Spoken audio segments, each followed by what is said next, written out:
Ya.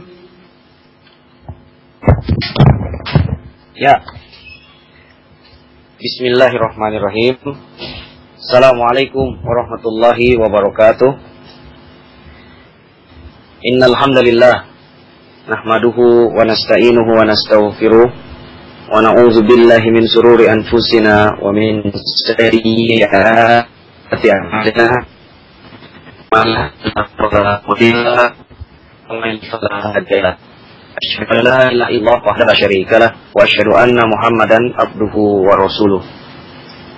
Allahumma shalli wa sallim wa barik ala Muhammad wa ala alihi wa sahbihi ajma'in, amma ba'du.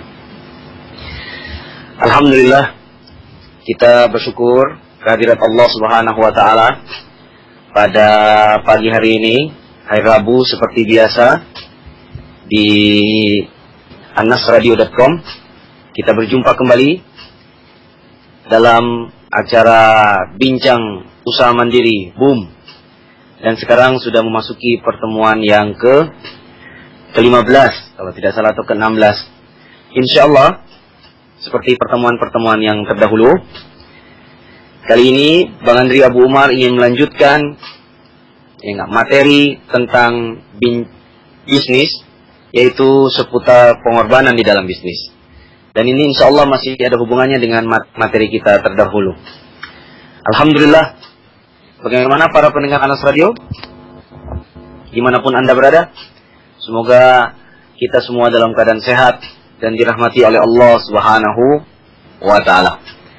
Baik, di pertemuan sebelumnya kita sudah membahas tentang masalah kepemimpinan, masalah komunikasi, dan masalah networking di dalam bisnis. Masya Allah, tentu materi-materi tersebut akan sangat dipengaruhi oleh materi pada pertemuan yang kita bahas kali ini, yaitu bagaimana kita melakukan pengorbanan-pengorbanan dalam meraih cita-cita bisnis yang kita inginkan. Termasuk juga dalam melakukan kepemimpinan dalam bisnis, berkomunikasi di dalam bisnis, dan tentunya membangun hubungan-hubungan relationship di dalam bisnis. Baik para pendengar Anas Radio, dahulu di pertemuan awal Bang Andri Abu Umar pernah mengungkapkan bahwa sebenarnya rumus sukses untuk meraih sebuah bisnis itu ada 3. Rumus suksesnya ada 3. Dan insya Allah gampang sekali diingat. Jadi rumus sukses kita membangun bisnis itu ada 3. Yang pertama adalah saya tahu apa yang saya inginkan. Saya tahu apa yang saya inginkan. Yang kedua, saya tahu bagaimana cara meraihnya. Yang kedua, dan yang ketiga, ini yang akan kita bahas sekarang, yaitu saya berkorban habis-habisan untuk mendapatkan cita-cita yang saya cita-citakan tersebut, yang saya inginkan tersebut. Jadi ada 3 para pendengar Anas Radio. Jadi yang pertama, rumusnya adalah gampang saya tahu apa yang saya inginkan. Jadi ku tahu yang ku mau. Ini kata kuncinya. Ku tahu yang ku mau. Saya tahu apa yang saya inginkan. Jadi saya tahu apa yang saya inginkan ini. Ini ada tingkatannya. Jadi yang kita maksud di sini adalah kita tahu apa tujuan kita. Untuk apa kita berbisnis tersebut. Untuk apa kita membangun bisnis tersebut. Nah ini di hal yang nomor 1 ini, rumus nomor 1 ini, saya tahu apa yang saya inginkan ini, ada tahapan-tahapannya ada tingkatannya. Jadi yang kita inginkan di sini bukan seseorang itu hanya mempunyai keinginan semata. Jadi ingin semata, tetapi di atas dari keinginan, ada yang namanya tekad, atau determinasi. Karena semua orang di dunia ini itu menginginkan sesuatu. Ada 2 kata di dunia ini, semua orang ingin. Semua orang maukan itu. Yang pertama adalah sukses, yang kedua adalah bahagia. Sukses, yang kedua adalah bahagia. Sama, ketika kita tanyakan kepada segala jenis, kepada segala macam manusia, kita akan menemukan bahwa semua orang ingin sukses. Dan semua orang ingin apa? Ingin bahagia. Nah, Masya Allah. Tetapi, ternyata kita tidak mendapatkan tidak semua orang mendapatkan yang namanya kesuksesan. Ya enggak? Tidak semua orang juga mendapatkan yang namanya apa? Mendapatkan yang namanya kebahagiaan. Nah, kenapa itu bisa terjadi? Karena ya enggak, banyak di antara kita itu cuma ingin saja, tetapi tidak pada level yang berikutnya yang kita sebut dengan istilah tekad. Karena tekad itu penting, ya enggak? Jadi apa bedanya ingin dengan tekad? Ya enggak?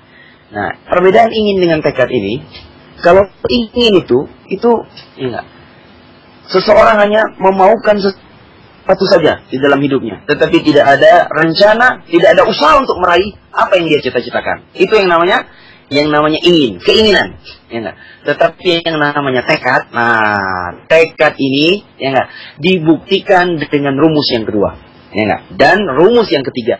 Itu namanya tekad, ya enggak. Jadi kalau cuma ingin saja tidak cukup. Jadi harus diikuti dengan rumus yang kedua. Apa tadi rumus yang kedua? Setelah saya tahu apa yang saya inginkan, saya tahu bagaimana cara meraihnya. Meraihnya. Ya, Masya Allah. Jadi itu yang kedua. Nah, makanya disebut dengan tekad. Makanya kalau seseorang ya enggak ingin berbisnis, ya enggak, tetapi tidak tahu bagaimana cara berbisnis, maka ini tidak disebut dengan tekad. Ya enggak? Orang yang bertekad itu, kalau dia ingin berbisnis, makanya dia tahu bagaimana cara ya enggak membangun bisnis dengan baik.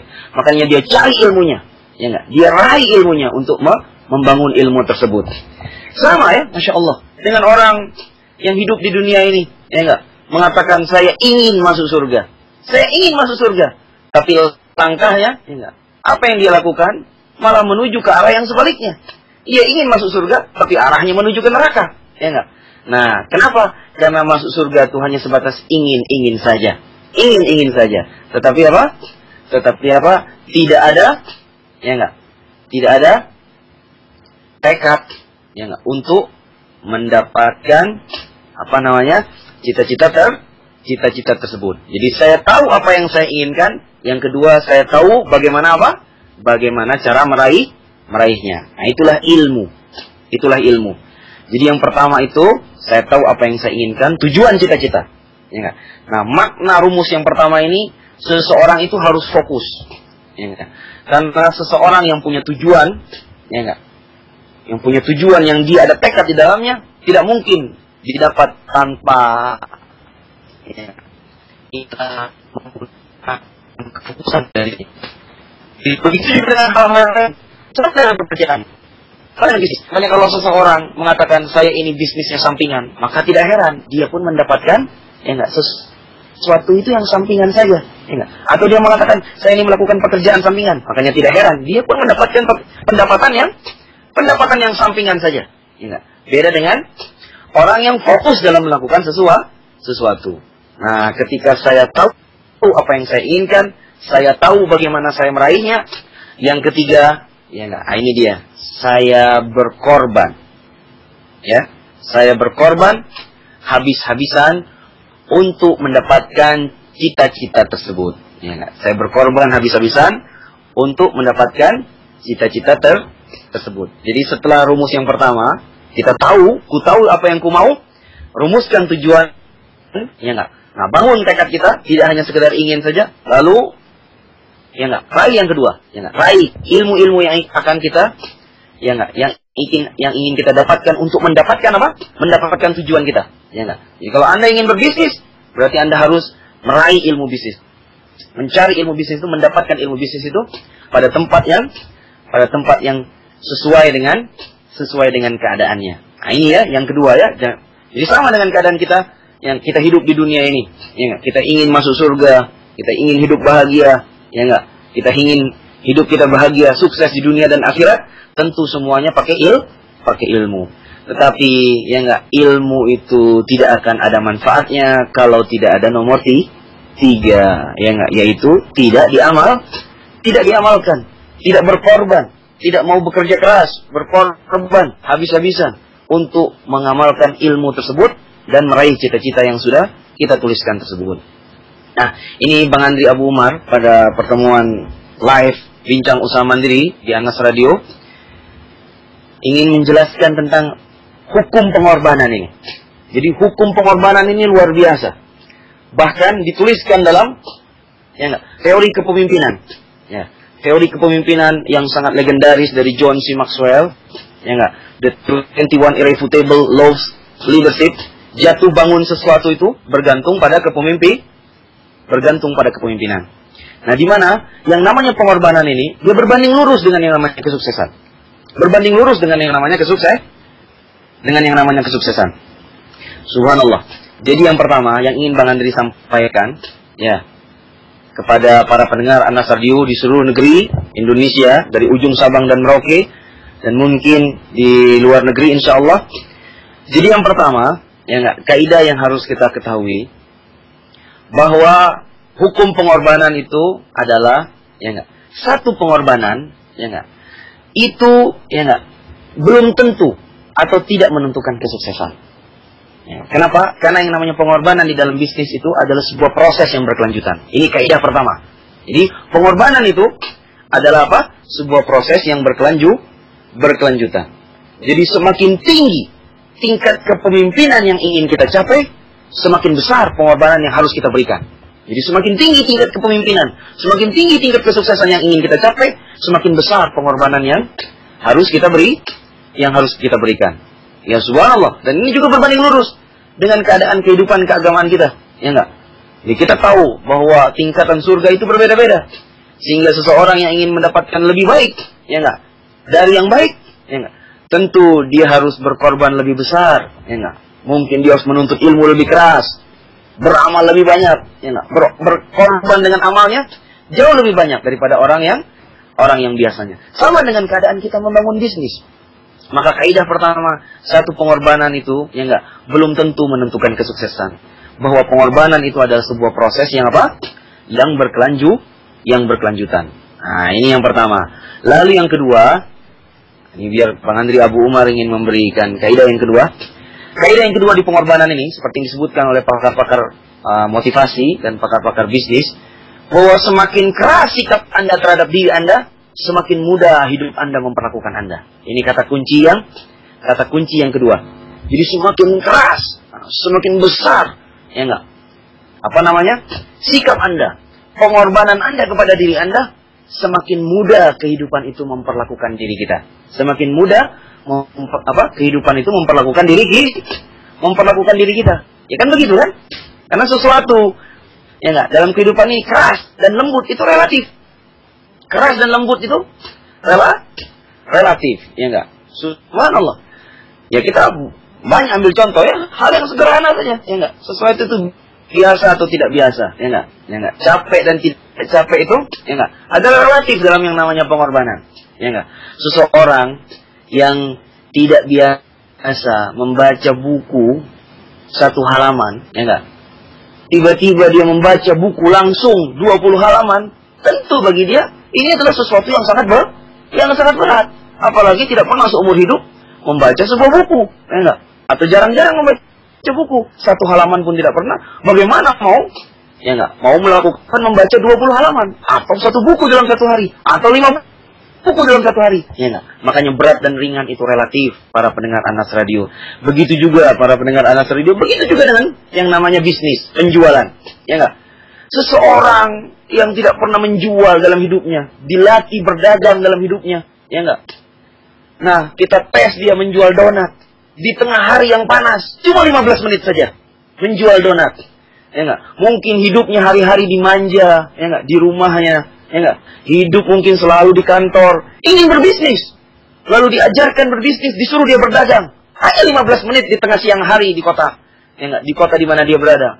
Mungkin baginya ini adalah sesuatu hal yang sangat berat, Bang Andri Abu Umar.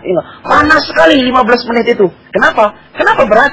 Karena dia tidak pernah melakukan itu sebelumnya. Tidak dibiasakan.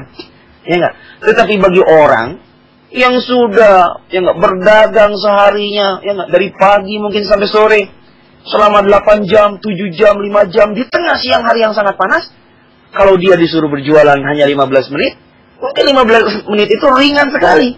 Bagi orang yang yang sudah biasa mengkeraskan, mengkeraskan kehidupan, sikap menjual itu pada dirinya. Nah, ini yang kaidah kedua yang ingin kita bangun. Kenapa? Karena tidak mungkin rumus sukses yang pertama, yang kedua, ya enggak, tanpa rumus sukses yang ketiga. Saya berkorban habis-habisan untuk mendapatkan cita-cita saya tersebut.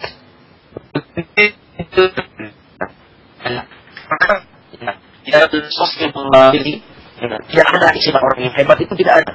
Jadi katakan ibu itu hebat, bapak itu hebat, bapak itu tidak hebat, ibu itu tidak hebat. Yang ada itu dalam istilah pengembangan diri adalah seseorang itu terlatih atau tidak terlatih. Ingat kata kuncinya, seseorang itu terlatih atau tidak terlatih. Ada yang mengatakan, Bang Andri ini hebat, jago berbicara, ini itu, konsultan yang begini begitu. Tidak, Masya Allah, ini tidak hebat.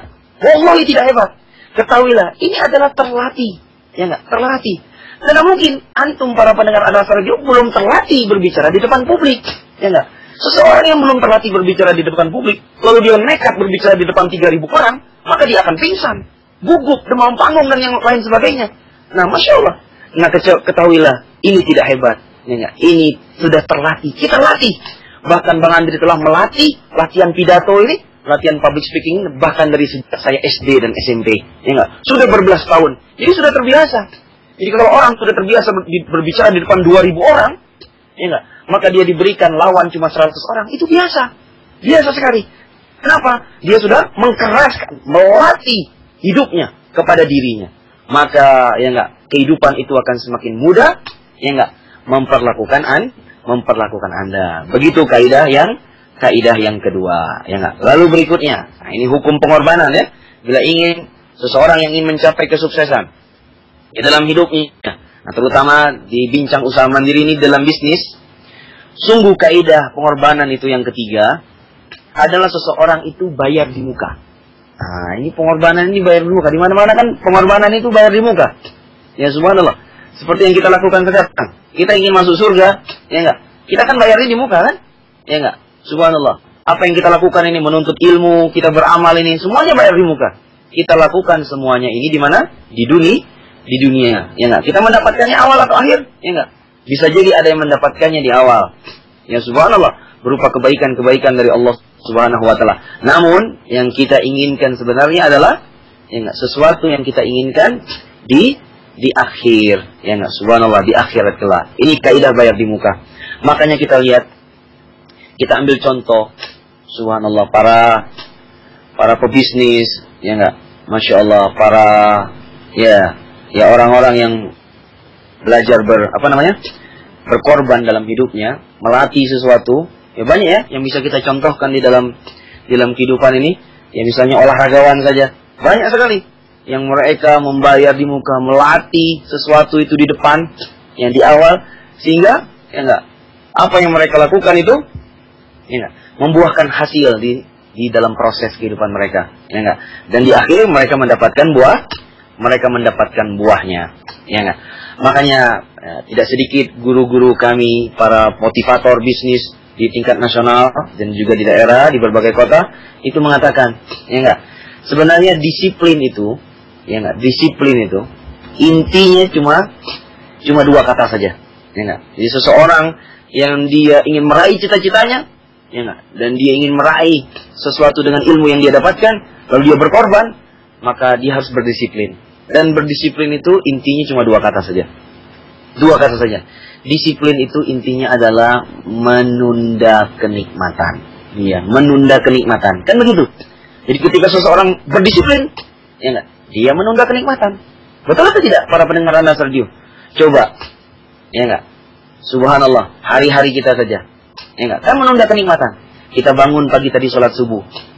Kira-kira kalau dipikir para pendengar Al-Azhar Radio, subhanallah, kalau cuma hal-hal yang logik aja, tentu bangun jam 4 untuk sholat subuh itu, Masya Allah, penuh penderitaan. Banyak kenikmatan yang hilang. Ya subhanallah, kan tentu lebih enak tidur kan? Dalam bahasa orang yang enak tidur. Subhanallah, dalam bahasa orang yang enak tidur.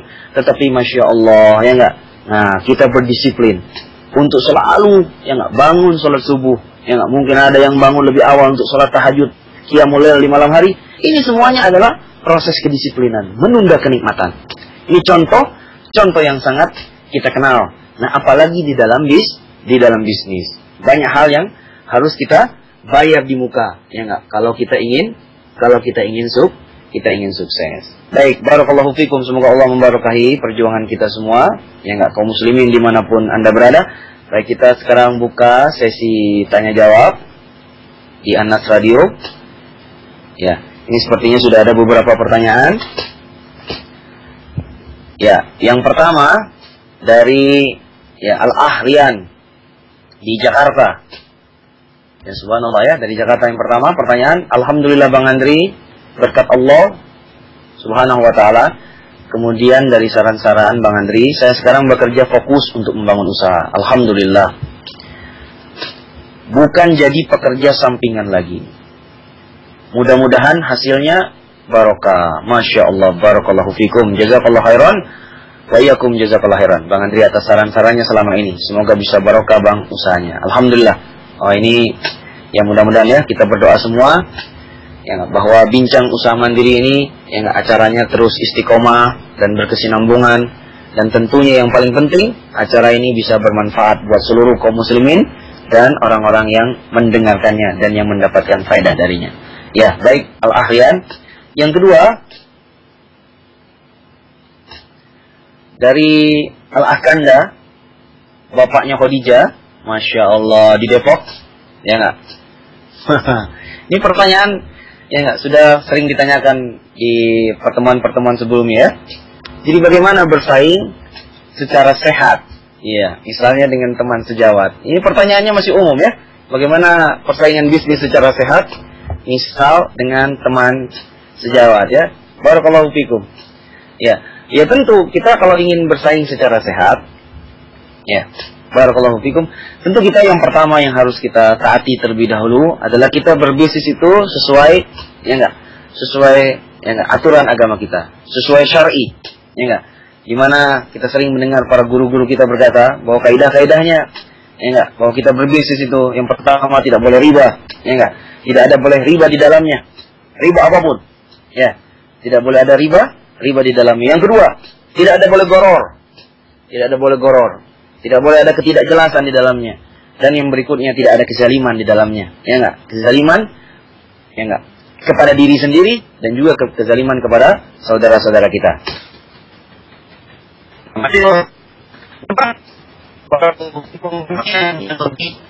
Ditanamkan di sini. Kalau kita ingin bersaing, kita bisa saling menjaga hubungan yang baik dengan teman sejawat. Memang idealnya, ya enggak, kita melakukan relationship kepada teman-teman sejawat tersebut, ya enggak, teman-teman sejawat tersebut. Jadi misalnya Bang Andri Abu Umar ini, ya enggak, ingin membuka sebuah bisnis di daerah saya, ya enggak, tetapi mungkin di tempat saya, ya enggak, ingin berjualan tersebut sudah ada banyak tetangga-tetangga atau teman sejawat yang sudah mengawali bisnis di tempat tersebut, ya enggak, dan mungkin, ya enggak, sudah berbisnis hal-hal yang sama di tempat tersebut. Jadi kalau misalnya kita mau buka soto ayam, nah ternyata di tempat itu juga sudah ada soto ayam. Nah, Masya Allah, tentu kan etika yang baik agar kita bisa menjaga, ya enggak, perasaan, ya enggak, saudara kita sesama muslim, apalagi itu mungkin teman, sahabat kita, atau mungkin dia lebih dahsyat lagi, ya enggak, tetangga kita atau kerabat kita. Nah, tentu kita melakukan hubungan terlebih dahulu, ya enggak, kita melakukan proses komunikasi terlebih dahulu. Komunikasi kelompok atau komunikasi interpersonal dalam bisnis, sehingga Masya Allah, barakallahu fikum, ya, jadi kita pahamkan dulu, ya enggak, kita pahamkan terlebih dahulu bahwa kita ingin membuka bisnis yang sama misalnya, ya enggak. Nah, lalu kita pahamkan bahwa sebenarnya kita membuka bisnis yang sama di suatu tempat itu tidak berarti kita menyaingi dia tersebut, ya enggak, ya, berarti kita bisa saling mencari rizki dengan baik, kita bisa saling mencari rizki dengan baik, kita tanamkan dulu. Nah, ini yang idealnya, sehingga kita bisa membuka bisnis di tempat tersebut, Masya Allah, dengan saling menghargai antar sesama kaum muslimin. Ya, Masya Allah ya. Jadi melakukan, intinya adalah komunikasi. Ya, Al-Akanda, bapaknya Khadijah di Depok ini. Barakallahu fikum. Jadi komunikasi. Makanya komunikasi itu, Masya Allah, dia satu belah mata uang dengan yang namanya kepemimpinan. Jadi seseorang yang ingin sukses dalam membangun sesuatu, memimpin sesuatu, tidak akan mungkin tanpa dia menguasai dan melakukan proses-proses komunikasi yang efektif dan efisien. Baik, barakallahu fikum. Yang berikutnya, ini ada Al-Ah Hermain dari Sinjai. Wah, Masya Allah, jauh sekali ya, Sinjai, Sulawesi Selatan. Dari Sulawesi Selatan, bagaimana caranya melakukan bisnis, usaha, dengan mengeluarkan modal yang jumlahnya sedikit, tapi menghasilkan untung yang banyak. Barakallahu fikum, ya Masya Allah. Ini keinginan al-ah pemain ini, bahkan keinginan ya banyak orang ya. Iya, subhanallah. Bagaimana caranya melakukan bisnis usaha dengan mengeluarkan modal yang jumlahnya sedikit, tapi menghasilkan untung yang banyak. Baik, barakallahu fikum. Jadi yang pertama yang harus dipahami, ya enggak. Nah, kita ingat dulu Bang Andri Abu Umar pernah memberikan share, ya enggak, memberikan pelajaran tentang di sini, yaitu bagaimana cara memilih bisnis. Nah, cara memilih bisnis ini yang menentukan, ya enggak. Cara memilih bisnis ini akan sangat menentukan, ya enggak, bagaimana proses bisnis Anda. Jadi kemarin saya sudah memberitahukan cara memilih bisnis itu. Yang pertama, cari bisnis itu yang dia dijual pagi dapat duitnya sore. Ya, jual pagi dapat duitnya sore. Ya enggak. Jadi yang pertama, ya enggak, yang dimaksud jual pagi dapat duitnya sore ini, cari bisnis itu yang dia perputarannya, sirkulasinya itu cepat dalam satu hari. Ya. Nah, ini kata para motivator bisnis, para pakar-pakar bisnis, itu peluang untuk mendapatkan keuntungan lebih besar, ya enggak, itu akan sangat banyak. Ini yang pertama, ya enggak. Kenapa? Ya, karena Masya Allah tidak ada penundaan keuangan di sana, ya enggak. Kita jual pagi dapat uang sore, kan gitu kan? Jual pagi dapat uang sore. Kalau kita beli sesuatu, kita jual yang lakunya 3 bulan kemudian, maka keuntungannya akan lama kita dapat. Ya enggak, misalnya kita, subhanallah, kita punya modal 10 juta. Kita beli jenis produk seperti tas misalnya. Lalu kita tumpukan di toko kita. Apakah ya enggak, keesokan hari para konsumen akan membeli seluruh tas kita? Tidak ya para pendengar Anas Radio. Bahkan bisa laku 1 bulan kemudian, bahkan bisa laku 1 tahun kemudian. Ya enggak, seluruh tas yang seharga 1 juta yang kita beli tersebut. Nah, berarti tas itu tidak termasuk usaha yang dijual pagi dapat duit sore. Seperti itu kira-kira. Jadi memilih bisnis ini sangat menentukan. Lalu pilihan yang kedua, Al-Ahir main di Sinjai, Sulawesi Selatan, dan para pendengar Anas Radio dimanapun Anda berada. Yang kedua, cari bisnis ini yang dia mudah direkayasa. Ini dia. Cari bisnis yang mudah direkayasa. Wah, ini hati-hati dulu, ya enggak. Kata direkayasa ini maksudnya jangan negatif ya, ya enggak. Jadi kita di bincang usaha mandiri ini semuanya ya enggak dalam bingkai yang positif. Jadi bisnis yang mudah direkayasa itu artinya yang enggak, kita mencari sesuatu yang bahan bakunya itu murah. Ya enggak, bahan bakunya itu murah. Tetapi setelah kita kreasikan, setelah kita modifikasikan, ya enggak, setelah kita inovasikan, kita buat rekayasa pada produk, sehingga akhirnya produk itu bisa bernilai tinggi. Nah, pilihlah bisnis yang seperti itu. Jadi modalnya, bahan bakunya rendah, tetapi Masya Allah, ya enggak, bisa beruntung sangat besar. Nah, bagaimana cara memahami yang seperti ini? Yang pertama, bisnis itu Al-Ahir main, ya enggak, kita harus punya ide yang luar biasa. Nah, dulu Bang Andri udah pernah cerita, Abu Umar udah pernah cerita di waktu yang lalu, ya enggak, ada di kota kami ini, kota Bandung, ya enggak, bubur ayam sangat terkenal sekali, ya enggak, bubur ayam namanya bubur ayam Mang Oyo di kota Bandung. Masya Allah, itu sangat terkenal dan laku, ya enggak, sudah berbentuk kafe dan harganya tidak sama dengan bubur ayam biasa. Jadi sama-sama bubur ayam. Ya kan, bubur ayam ini Masya Allah modalnya murah sekali. Kita bisa bikin bubur ayam dengan cara membuat gerobak bubur ayam kan. Dan itu banyak terjadi di berbagai negeri. Ya enggak, mungkin juga di Sulawesi Selatan orang yang berjual bubur ayam. Ya subhanallah. Jadi bubur ayam aja modalnya sedikit. Subhanallah. Tetapi yang luar biasanya, si Mang Oyo ini membuat kreasi-kreasi. Jadi kalau bubur ayam biasa mungkin harganya cuma 5.000, 6.000, 7.000. Nah, bubur ayam Mang Oyo ini dia kreasikan, ya enggak? Sehingga bubur ayamnya berharga di atas 10.000. Berarti dengan bahan baku yang sama tadi, subhanallah, dengan ide yang luar biasa, ya enggak? Bahan baku modal yang sedikit, dia menghasilkan untung yang banyak. Karena yang pertama, bubur ayam yang pertama, dia cuma jual 5.000 Rp6.000. Karena dia suara itu tidak menjadi bubur ayam yang istimewa. Sedangkan Mang Oyo ini subhanallah. Dia melakukan yang baru disebutkan. Rumusnya apa? Para pendengar Anas Radio masih ingat? ATM. ATM itu A amati, T tiru, M itu modifikasi. M itu modifikasi. Paham sampai sini ya? Para pendengar Anas Radio. Akhirnya berhasillah, sukseslah bubur ayam Mang Oyo. Walaupun sama-sama modalnya sedikit. Nah, jadi ini sangat berpengaruh. Bagaimana caranya kita membuat bisnis modalnya sedikit tapi untungnya banyak. Nah, ini akan sangat ditentukan oleh pilihan bisnis kita. Lalu yang kedua, bagaimana ide kita. Ya enggak? Ide yang kreatif kita dalam membuat rekayasa produk kita tersebut sehingga bernilai tambah yang tinggi. Ya Masya Allah. Contoh lagi kan banyak. Ini bisa jadi pada makanan, bisa jadi pada pakaian. Kita lihat kan, ada pakaian yang sama, yang satunya harganya murah, yang satunya harganya apa?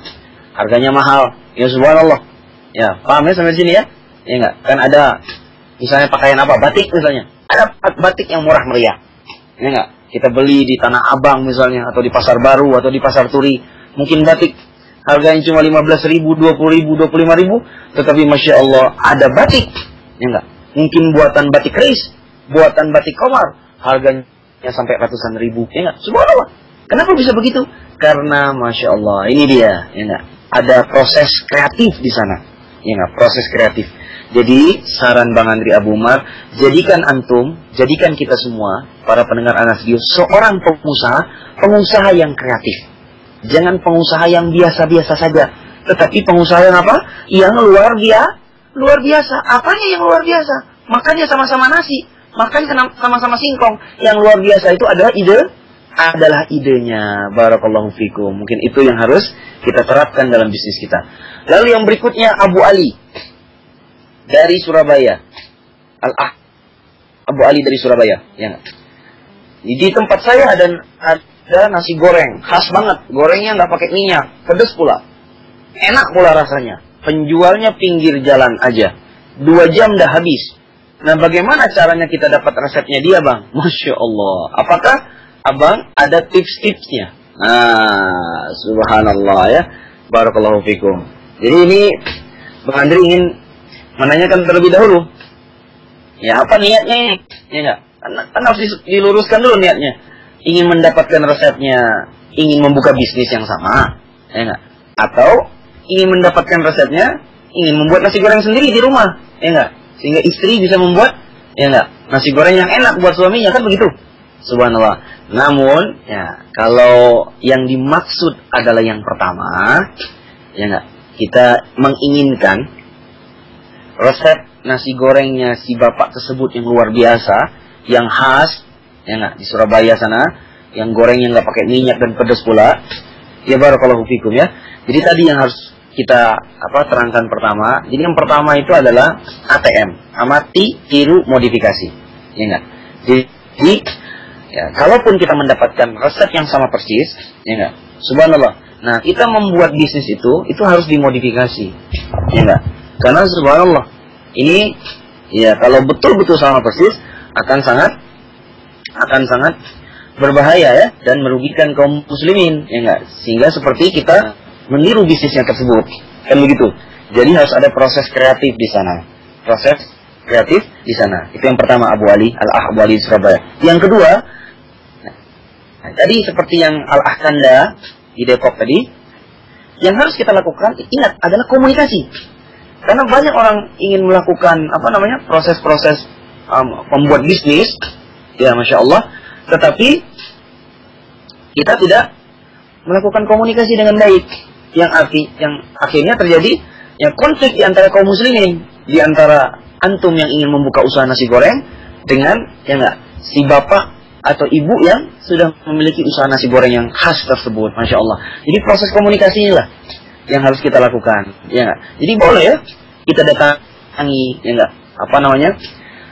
tempat-tempat nasi goreng atau tempat nasi goreng bapak tersebut, kita ajak dia berkomunikasi dengan baik, ya enggak? Subhanallah, kita pun jujur mengatakan kepada beliau, ya enggak, Bapak, ya enggak, kita ingin membuat usaha nasi goreng yang sama, mungkin di tempat yang berbeda, yang Atau ya kita ingin membuat yang ya seenak Bapak, resepnya seperti resep yang Bapak buat. Nah ini kan harus dilakukan apa?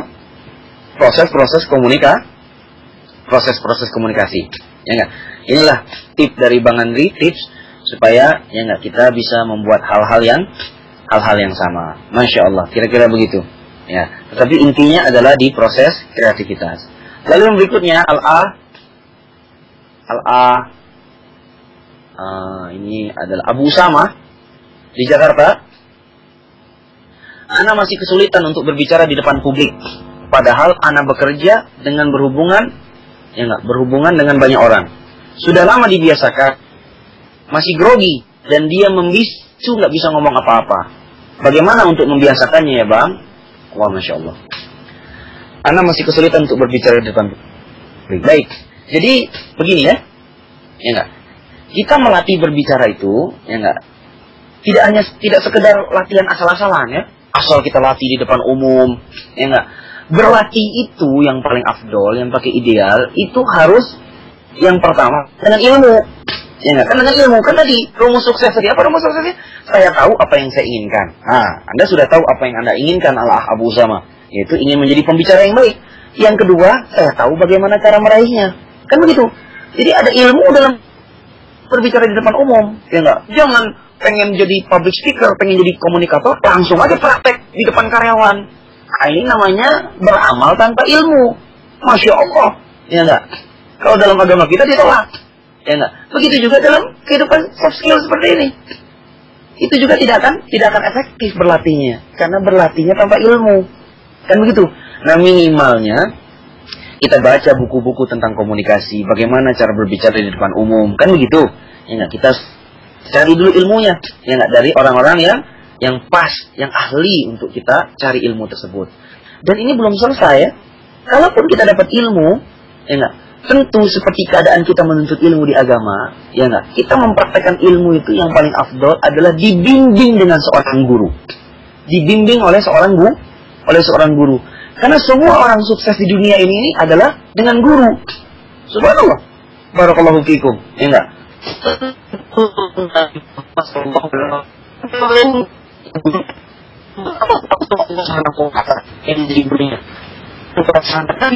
Gurunya adalah Rasulullah Sallallahu Alaihi Wasallam. Begitu juga para tabiin, gurunya adalah para sahabat Nabi Muhammad Sallallahu Alaihi Wasallam, dan seterusnya.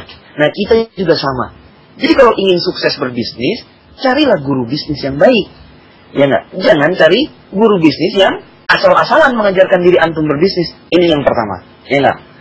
Begitu juga dengan berbicara. Ya enggak? Kita ingin mempraktekkan berbicara, tapi guru berbicara kita guru yang asal-asalan. Ternyata guru kita itu tidak tahu mana ilmu grogi, mana yang disebut dengan grogi, mana yang disebut dengan tidak grogi. Grogi itu ada ilmunya. Ya enggak? Grogi itu banyak tanda-tanda grogi. Ada grogi itu, dan itu bisa dianalisa Abu Usama. Grogi itu bisa ya nggak ditandai dengan kontak mata. Ada orang itu grogi pada matanya tidak melihat pada audien, ya nggak? Atau ya nggak, pada hal-hal yang lain pada kontak mata. Grogi yang lain itu bisa pada wajah, ya nggak, secara keseluruhan. Grogi yang berikutnya itu bisa pada lidah, ya nggak? Lidah keluh lidahnya, ya. Atau dia berbicara verbalnya tidak terarah. Grogi yang berikutnya itu bisa pada keringat. Ya enggak? Ada istilah keringat dingin dalam berkomunikasi. Ya enggak? Ada keringat panas, ada keringat dingin ya. Nah, ini juga dalam grogi. Ada juga grogi yang berikutnya, grogi pada tangan, ya enggak? Ada juga grogi pada perutnya. Sehingga kalau ingin berbicara itu tiba-tiba sakit perut, ya enggak? Ini juga grogi. Subhanallah. Dan grogi ini ternyata disebabkan oleh yang namanya hormon. Ya. Nah, ini yang harus kita pahami pada diri kita. Jadi tidak bisa sembarangan kita mengatakan grogi. Groginya ada di mana kita? Di tangan kah? Di lidah kah? Ya enggak? Di mata kah? Atau ternyata semuanya kita ya tanda-tanda grogi. Masya Allah. Nah, kalau semuanya punya tanda-tanda, nah ini sepertinya harus ya enggak, harus betul-betul ya enggak, dilatih dengan sebaik-baiknya. Dasar-dasar motivasinya. Kan begitu kira-kira. Ya enggak? Atau yang seperti yang disebutkan oleh Abu Usama nih, sampai groginya itu membisu dan tidak bisa berbicara apa-apa. Nah, barakallahu fikum. Nah, mungkin ini tips dari Bang Andri untuk membiasakannya. Yang pertama, coba ya. Nah, para pendengar Anas Radio, kita latih cara berbicara kita itu ya enggak, sesuai keadaan diri kita dulu, ya enggak. Jadi kita evaluasi. Ya enggak, kita ini komunikasinya yang bermasalah, ya enggak, apa yang menjadi kunci, ya enggak, baiknya komunikasi kita. Apakah yang materi kemarin ya, apakah visual atau vokal atau verbal. Ya. Nah, kalau masalahnya adalah verbal, ya enggak, pilihan kata, mungkin yang harus dilakukan adalah ya, kita harus banyak membaca, ya enggak, menambah cakrawala kita. Sehingga kalau kita berbicara dengan orang lain, pilihan kata kita sangat banyak. Karena pilihan kata yang sedikit itu bisa membuat grogi kita berbicara dengan orang. Ya enggak? Cakrawala pengetahuan yang sedikit itu bisa membuat grogi kita berbicara di depan umum. Akhirnya kita tidak bisa ngomong apa-apa seperti Abu Usama ini. Lalu yang kedua, ya enggak? Yang harus dianalisa adalah vokalnya. Ya, mungkin karena vokalnya yang terlalu buruk, ya enggak? Suaranya yang monoton, satu ton, ya enggak? Sehingga tidak enak didengar oleh orang lain ketika berbicara di depan umum, ya enggak? Sehingga orang lain itu agak sungkan, ya enggak? Agak tidak enak berbicara dengan kita. Mungkin kita grogi gara-gara vokal kita. Nah, berarti kan vokal harus dilatih. Jadi vokal ini harus dilatih. Jadi seseorang harus coba latih vokalnya, mengatakan A, B, C, D, ya enggak? Seperti dulu kita belajar tajwid, ya enggak? Kita mau membaca Al-Quran kan tajwidnya harus benar. Kita belajar A, ba, ta, ba, a. Nah, begitu juga dengan public speaking, kita harus melatih berbicara kita. Pasti dan tidaknya itu akan menentukan, ya enggak, kita bisa grogi dan tidak dalam berbicara. Itu vokal, ya enggak. Begitu juga intonasi. Oh, ini Masya Allah banyak sekali pelajarannya. Begitu kira-kira. Dan tips dari Bang Andri, coba kita berbicara itu kali-kali kita rekam. Kita buat alat rekam, kita beli alat rekam, kita rekam apa yang kita katakan. Lalu kita dengarkan sendiri. Karena banyak orang yang tidak tahu keadaan suaranya. Coba rekam suara kita itu. Ternyata pas kita dengar suara kita, oh ternyata saya ini agak lemah berbicara huruf R-nya. Ternyata saya ini agak lemah berbicara ketika mengatakan, ya enggak, subhanallah, kata-kata perintah. Nah kan ini bisa dilihat. Apa ada huruf-huruf yang kita agak ini, atau kita, Masya Allah, mungkin berbicaranya terlalu cepat, atau terlalu lambat.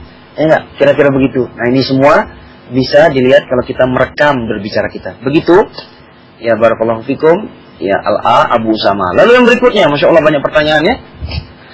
Tidak apa-apa ya, tadi kita mulainya agak terlambat. Ya enggak? Ini Dewi Fatimah, ini Ummu Aisyah dari Jogja. Ya, bismillah. Abang, bagaimana merubah mental seseorang dari mental karyawan menjadi mental pebisnis untuk keluar dari zona nyaman? Masya Allah, luar biasa pertanyaannya. Merubah mental karyawan menjadi mental pebisnis untuk keluar dari zona nyaman. Masya Allah. Baik, alhamdulillah, yang segala puji hanya bagi Allah Subhanahu Wa Taala. Memang, ya enggak, mengubah cara berpikir itu adalah hal yang utama dalam pengembangan diri, dalam soft skill. Makanya ingat rumusnya Bang Andri Abu Umar, ya 4U, ya enggak. Siapapun yang ingin sukses, itu harus yang pertama ubah cara berpikir. Ya enggak? Setelah itu baru ubah cara belajar, ubah cara berkomunikasi, dan ubah cara bergaul. Jadi yang pertama itu adalah ubah cara berpikir. Nah, mental ini, yang kita sebut dengan istilah mental, ini ada penyebab-penyebab seseorang itu punya mental yang buruk. Ya enggak? Sehingga dia sulit untuk menjadi seorang pebisnis. Itu dalam istilah kita para motivator disebut mental block. Mental block. Mental block itu, ya enggak, blocking mental. Jadi mental dia itu terpenjara, ya enggak, sehingga dia sulit untuk menjadi seorang pebisnis, sulit menjadi orang yang bebas. Ya subhanallah, barakallahu fikum. Jadi sulit mentalnya itu, ya enggak, karena mentalnya adalah pendapatan tetap, ya enggak, tidak bisa merubahnya menjadi tetap punya pendapatan, ya enggak. Nah, barakallahu fikum. Nah, ini yang mempengaruhinya ada beberapa mitos. Nah, mitos-mitos ini, ya enggak, ya Mbak Dewi Fatimah, Ummu Aisyah, ini yang harus kita hancurkan terlebih dahulu mitos-mitos ini. Nah, jadi dicek dulu orang tersebut, ya enggak, apakah mitos-mitos ini masih ada. Nah, ini kalau penjelasan mitos ini mungkin kalau dibicarakan lengkap lagi pertemuan sekarang bisa sampai jam 11 atau jam 12 kita ya di Bincang Usaha Mandiri kali ini. Coba lihat di rekaman-rekaman Bang Andri Abu Umar yang sebelumnya. Tapi intinya mitos-mitos itu yang pertama adalah mitos nasib. Ya enggak? Mitos nasib. Nah, ini Masya Allah sangat berpengaruh. Yang kedua, mitos kesehatan. Ya enggak? Yang kedua, yang ketiga, usia. Yang keempat adalah mitos kegagalan. Ya. Jadi bisa jadi, ya, kan yang namanya pebisnis itu akrab sekali dengan yang namanya kegagalan. Ya, bisa jadi karena mentalnya selama ini takut gagal, ya enggak. Jadi selama seseorang masih punya mental takut gagal, wah, ya enggak, agak berat dia menjadi seorang pebisnis. Karena seorang pengusaha itu, ya enggak, dia akrab sekali dengan yang namanya kegagalan. Dan peluang kegagalannya sangat besar. Ya, Masya Allah, Barakallah. Bahkan kegagalan itu adalah, ya enggak, S1, S2 dan S3-nya para pengusaha. Kan begitu? Barakallahu fikum. Ya enggak? Jadi guru kami, Bob Sadino, Pak Purdi E. Chandra mengatakan, ketika seseorang gagal berbisnis 200 juta, 300 juta, ya enggak, sungguh dia itu telah S2 entrepreneur. Kalau dia gagal 1 miliar, dia telah S3 entrepreneur. Begitu kira-kira. Tetapi, ya enggak, Masya Allah. Nah, bagaimana punya mental yang seperti ini? Nah, ini harus dihancurkan dulu mitos-mitos yang ada di dalamnya. Lalu mitos yang lain, ya banyak ya. Selain mitos kegagalan, adalah mitos, ya enggak, ini dia mitos keluar dari zona nyaman ini, ya enggak, apa namanya bersikap terhadap yang namanya zona nyaman, ya enggak. Nah, kalau dia masih senang dengan yang namanya kenyamanan, yang mengatakan bahwa yang namanya bisnis itu tidak nyaman, wah, Masya Allah, ini dia akan menjadi blocking bagi dia menjadi seorang pebisnis, ya, Masya Allah. Lalu yang berikutnya, ya, wafikum barakallah, Abu Zikro. Wah, ini pendengar setia, saudara kami yang Abu Zikro. Yang ku mau sudah ku tahu, cara memperolehnya pun sudah ku tahu. Tapi yang jadi kendala, aku tidak tahu apa yang bisa ku korbankan. Masya Allah. Mohon solusi dan contohnya. Ya, barakallahu fikum. Baik. Ya enggak? Sekarang, ya enggak, Bang Andri mau mengilustrasikan, ya enggak, seperti sama kayak kita menuntut ilmu agama, ya enggak? Jadi kita sudah tahu yang kita mau. Kita ingin menjadi seorang alim, ya enggak? Jadilah seorang alim atau jadilah seorang thalabul ilmi, ya enggak? Nah, subhanallah, cara memperolehnya pun kita sudah tahu. Tapi yang jadi kendala, aku tidak tahu apa yang bisa kukorbankan. Masya Allah. Sebenarnya, ya enggak, dia belum tahu jawaban seperti ini. Ya enggak? Kalau mengatakan aku tidak tahu apa yang bisa kukorbankan, berarti yang ilmunya itu belum lengkap. Ya, barakallah. Ya enggak? Kenapa? Karena seseorang kalau ingin mengorbankan sesuatu, kan beramal, dia pun harus tahu, ya, apa yang ilmu bagaimana cara mengorbankan tersebut. Karena itu bagian dari rumus yang kedua. Ya enggak? Kan berarti yang harus kita korbankan itu adalah waktu, ya enggak? Yang harus kita korbankan itu adalah tenaga kita, ya enggak, pikiran kita. Kan subhanallah, itu semua yang harus kita korbankan. Ya, subhanallah. Karena, ya enggak, itu adalah bagian dari yang namanya pengorbanan. Jadi ilmu pengorbanan itu adalah bagian dari rumus yang kedua, ya enggak. Jadi cara memperolehnya itu, termasuk cara memperoleh pengorbanan itu adalah bagian dari ilmu tersebut. Paham sampai sini ya? Jadi, Masya Allah. Nah, kita pun harus tahu bagaimana cara, ya enggak, kita mengorbankan apa yang kita cita-citakan. Masya Allah, barakallahu fikum. Kira-kira begitu. Contoh, ya enggak. Nah, Bang Andri misalnya menuntut ilmu seperti ini, kan kita punya program, ya enggak, punya program menuntut ilmu. Masya Allah. Misalnya saya ingin menuntut ilmu ke Aceh, saya ingin menuntut ilmu ke Makassar, saya ingin menuntut ilmu ke Dorong, Masya Bantul sebentar lagi, ya. Kan itu kan pengorbanan gitu. Berarti kan waktu. Kita harus memprogramkan waktunya. Kita harus mencari dananya untuk berangkat dan pulang. Kita harus naik apa? Dengan siapa kita berangkat? Apa yang kita lakukan di sana? Strategi-strategi apa yang kita lakukan dalam menuntut ilmu? Ya enggak? Kalau ingin bertemu dengan para ulama misalnya seperti itu. Ini bagian semua. Dari apa? Dari pengorbanan. Kan gitu. Subhanallah. Jadi, nah, termasuk, ya enggak, kita mengetahui kendala-kendala. Ya enggak? Hal-hal yang bisa, yang mempengaruhi pengorbanan kita tersebut, itu pun termasuk dari ilmu. Jadi kita pun harus tahu kendala-kendalanya. Masya Allah, ya. Begitu kira-kira. Ini bisa dipraktekkan. Lalu yang berikutnya, Abu Faris Batam. Assalamualaikum warahmatullahi wabarakatuh. Waalaikumsalam warahmatullahi wabarakatuh. Barakallahu fiik, wa fiik barakallah. Ana mau tanya. Sekarang ini marak usaha travel umroh dan haji dengan cara pembayaran dicicil. Dan ada juga yang pakai DP. Sisanya dicicil. Nah, bagaimana hal ini? Apakah boleh dari sisi syar'inya? Barakallahu fikum. Ini memang afdolnya yang seperti ini ditanyakan kepada guru-guru kita ya, dimanapun antum berada. Al-Ah Abu Faris di Batam, ya enggak? Ditanyakan kepada para asatidzah, ya, biar kita tahu, ya enggak? Bagaimana hukum dari, ya enggak, pembayaran pencicilan travel umroh haji seperti ini. Masya Allah. Ya, jadi intinya, ya enggak, kalau ya sebuah proses pembayaran usaha travel umroh haji, ya enggak, dia mengandung hal-hal yang tidak syar'i, ya enggak, seperti terdapat riba di dalamnya, ya enggak, seperti terdapat riba di dalamnya ya. Ya misalnya kita lihat hari ini banyak sekali kalangan perbankan itu yang baik itu konvensional dan syariah, ya enggak, dan berbagai lembaga yang lainnya itu memberikan servis pelayanan talangan haji, ya enggak, talangan haji ini. Dan ternyata ketika dilihat akadnya, ya subhanallah, mengandung riba di dalamnya, ya enggak, mengandung riba di dalamnya, ya enggak. Nah, kalau mengandung riba di dalamnya berarti subhanallah tidak ada, ya enggak, sisi syar'inya. Berarti masya Allah tidak boleh kita melakukan usaha dengan riba seperti ini. Begitu kira-kira, sederhana ya, ya enggak. Apalagi ya kalau kita lihat subhanallah, ya enggak, berkata guru kami Al-Ustaz Zulkarnain hafizahullah, ternyata bukan hanya masalah riba, terdapat kezaliman di, ya enggak, cara pembayaran talangan-talangan, ya enggak, seperti itu. Misalnya, ya enggak, orang yang membayarnya dicicil, ya enggak, subhanallah, itu lebih didahulukan daripada orang yang membayarnya dengan cara cash. Dan ini menzolimi kaum muslim yang tidak diperbolehkan dalam agama kita. Kan begitu kira-kira. Barakallahu fikum. Nah, jadi itu yang harus kita perhatikan. Jadi siapapun yang ingin membuka usaha yang ada hubungannya dengan keadaan-keadaan seperti ini harus mempelajari terlebih dahulu, ya enggak, menuntut ilmu yang syar'i pada hal-hal tersebut.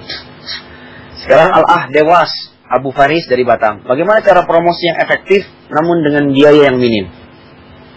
Ya subhanallah.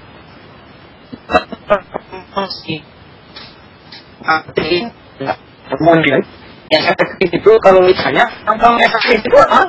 Yang menggunakan diri kita. Itu dalam bahasa marketing dengan disebut istilah mouth to mouth. Ya enggak? Mouth to mouth itu dari mulut ke mulut. Ya enggak? Jadi cara promosi yang paling efektif yaitu dari mulut ke mulut. Atau dalam istilah ilmu salesmanship, istilahnya door to door. Jadi Abu Faris kalau punya donat, ya enggak, jangan aja ke setiap rumah, ya enggak. Nah, katakan saya punya bisnis donat, datang lagi ke rumah berikutnya, saya punya bisnis donat. Berarti modalnya cuma apa? Modalnya cuma mulut, ya enggak. Ya saudaraku, Abu Faris. Ini cara yang paling minim biayanya. Dan insya Allah bisa efektif. Asal cara berkomunikasinya harus baik. Lagi-lagi kita harus belajar cara berkomunikasi yang baik kepada para konsumen. Kan begitu? Ya enggak? Kalau ditanya, biayanya minim, bahkan tidak mengeluarkan biaya. Tidak mengeluarkan biaya, ya enggak? Kecuali tenaga dan pikiran saja. Serta bisa berbicara dengan baik. Kan begitu? Ya enggak? Subhanallah. Tetapi kalau mau menggunakan alat-alat yang berikutnya, nah ini harus disesuaikan dengan keadaan kemampuan kita. Yang pertama, kemampuan keuangan kita.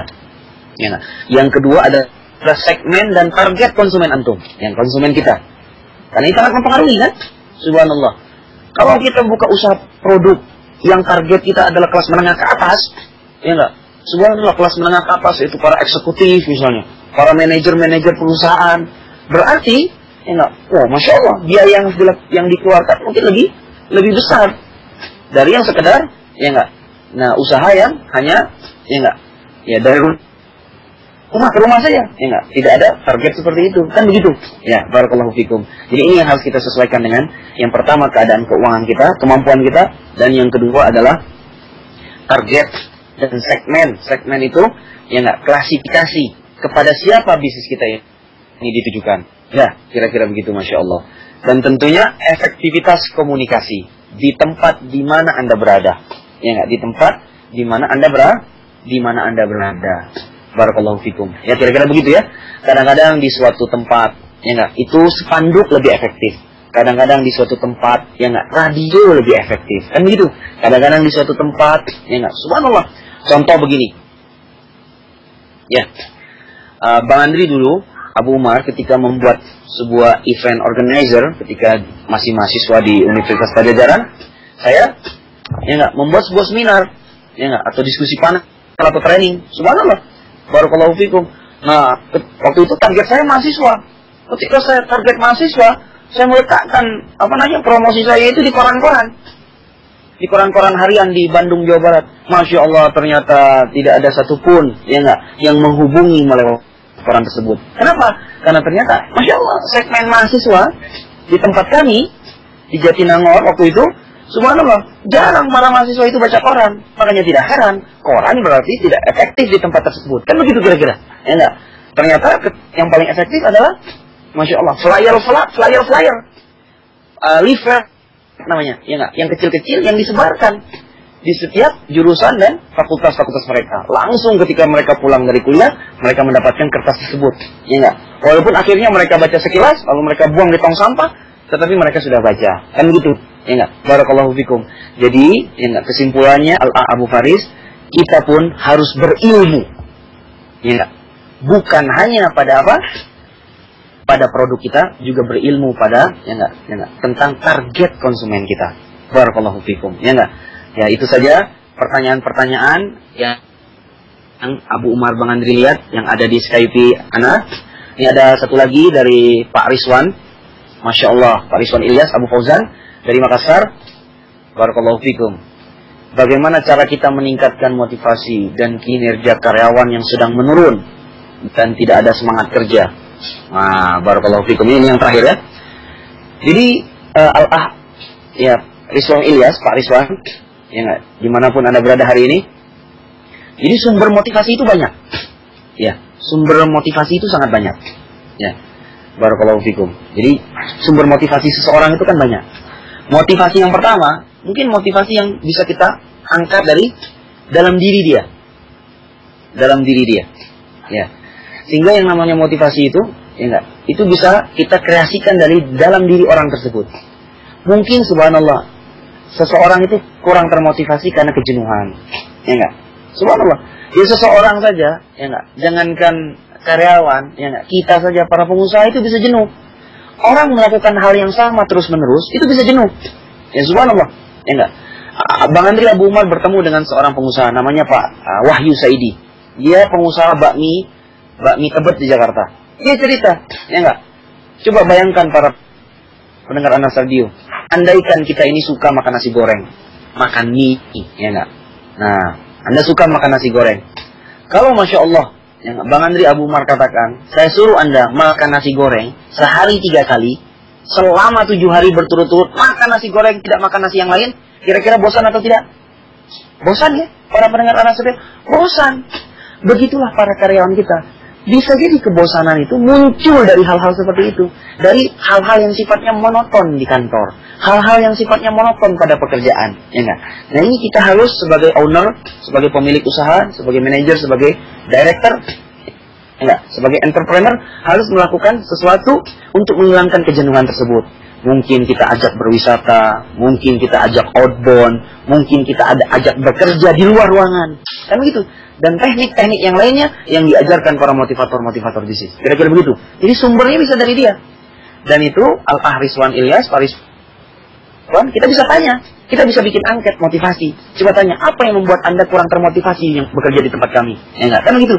Ternyata mungkin 70% mengatakan, Masya Allah, ya enggak, saya sudah bosan lihat dinding kantor ini. Tidak ada perubahan. Nah, bisa jadi gara-gara itu. Atau ada lagi yang menulis, gara-gara gaji. Atau ada lagi yang menulis, gara-gara tadi, monotonnya jenis pekerjaan. Tidak ada rolling dalam pekerjaan. Bisa jadi motivasinya, Masya Allah, hancur lebur, berkurang dari yang semestinya. Itu yang harus kita cek dulu, Pak Rizwan Abu Ilyas. Sehingga kita bisa ya, meningkatkan motivasi karyawan kita, ya, disesuaikan dengan apa yang menjatuhkan motivasi mereka. Jadi tidak semua karyawan itu sama, ya jatuhnya mereka. Mungkin pada karyawan yang lain seperti ini, mungkin pada karyawan yang lain seperti itu. Barakallahu fikum ya. Nah, mungkin detailnya bisa menghubungi Bang Andri Abu Umar secara pribadi. Mungkin saya di pertemuan seperti ini sudah jam 10:15 di jam rumah saya. Semoga bermanfaat. Ya, insyaallah ya kita berharap ya enggak, semua yang mendengarkan Bincang Usaha Mandiri mendapatkan keberkahan dan manfaat berlimpah dari apa yang saya sampaikan, dan semoga Allah Subhanahu wa taala memberkahi kita semua. Ya, subhanallah. Jadi selesai sudah Bincang Usaha Mandiri kita pada pertemuan kita hari ini. Dan jangan lupa, ya, Abu Umar berharap, ya, barang siapa yang ingin berangkat menuju Doro Masyayikh Bantul, insyaallah Bang Andri pun dan kawan-kawan, ya, insyaallah akan berada di sana. Ya, dan insyaallah saya hari Jumat siang itu, insyaallah sudah berada di Provinsi Yogyakarta. Ya, saya berangkat pertama kali menuju ke Mahat Al-Ansor di Veteran.